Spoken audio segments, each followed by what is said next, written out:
Past 24 hours, we've seen 34 new cases of COVID-19 here in Utah.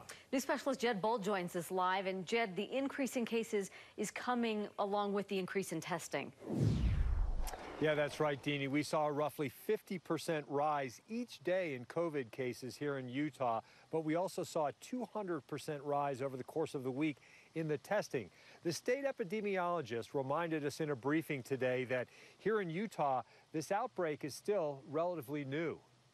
More cases leads to more cases, and so that's why we're seeing the bigger jump in the raw number of cases. She expected the rise in cases, but state epidemiologist Dr. Angela Dunn does not think Utah needs to lock down, as they have in California and New York, if we keep our distance. When we adhere to social distancing restrictions and when we stay home when we're sick, that we will start to see a decrease in cases. So far, more than 2,100 Utahns have been tested, 600 yesterday. We are still relatively in the beginning of this outbreak in Utah, and we can expect more cases. A shortage of personal protective equipment known as PPE, worn by healthcare providers who administer the COVID-19 tests, continues to be a major concern.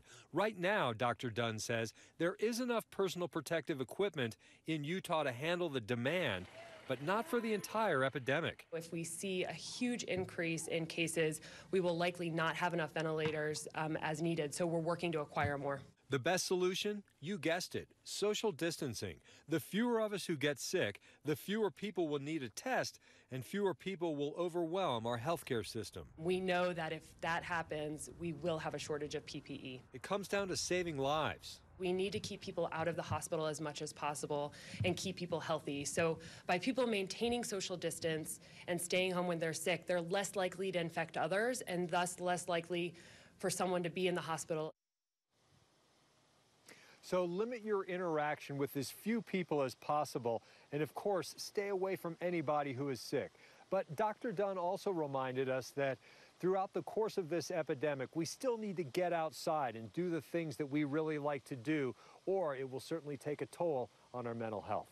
Guys? Yeah, that is key to keeping your sanity, and we're talking more about that today. Jed, thanks.